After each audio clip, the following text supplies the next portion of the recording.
Sayın Atatan YouTube kanalımızın izleyenleri, Türkmenistan gündemi haber bültenimize hoş geldiniz. Bültenimizdeki haber başlıkları: Aşgabat ile Kabil 2024 yılı için elektrik tedariki anlaşmasını imzaladı. Türkmenistan'da 2024 yılının ilk bebeği Arkadağ şehrinde dünyaya geldi. Son haberimiz, Türkiye'nin Aşgabat Büyükelçisi Türkmenistan'daki görevini tamamladı. İlk haberimiz, Aşgabat ile Kabil 2024 yılı için elektrik tedariki anlaşmasını imzaladı. Afganistan'daki Da Afganistan Birleşme Şirket İcra Kurulu Başkanı Alhacmullah Muhammed Hanif Hamza ve beraberindeki heyet, Türkmenistan'a yaptığı 2 günlük ziyarette Enerji Bakanı Aneyli Saparov ve Türkmen Enerji Yönetimi ile bir araya geldi. Ziyaret kapsamında yapılan görüşmelerde 2024 yılı için elektrik enerji tedariki anlaşması imzalandı. Bu anlaşma kapsamında 4 noktaya Andoy, Akina, Badgis ve Turgundi Herat'a 1,8 milyar kilowatt saate kadar enerji sağlanacak. Ayrıca Türkmen Enerji Kurumu Şebergan'dan Arganda'ya kadar olan 500 kilowatt enerji nakil hattının da tamamlanacağının güvencesini verdi. Toplantıda Herat ilindeki Nuhulcihat Trafo Merkezi projesi de ele alındı. Bu projenin sözleşmesi Breşne ile Türkmen Enerji arasında imzalandı. Türkmen Enerji Kurumu bu trafo merkezindeki çalışmayı mümkün olan en kısa sürede tamamlamayı hedefliyor. Afgan tarafı Türkmenistan'a tam işbirliğinden dolayı şükranlarını sunarak bu zor zamanlarda desteğinin devamını istedi.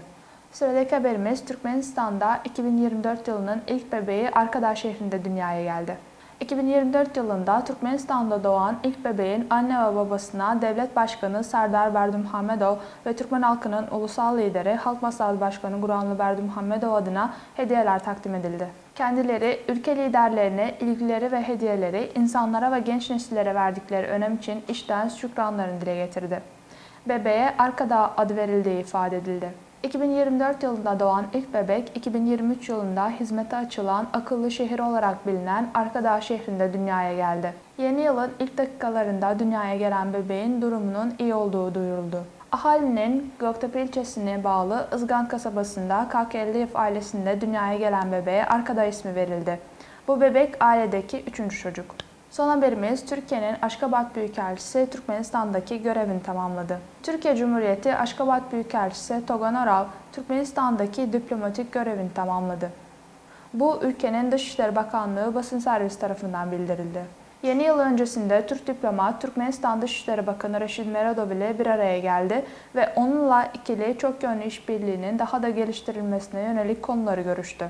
Taraflar, Türkmenistan Devlet Başkanı Serdar Berdimuhamedov'un bu yılın Ekim ayında Türkiye'ye yaptığı resmi ziyarette varılan anlaşmaların uygulanmasının önemini vurguladı. Türkmenistan'daki görevini tamamlayan Togan Oral, çalışmalarında yardımlarından dolayı devlet yetkililerine şükranlarını sundu.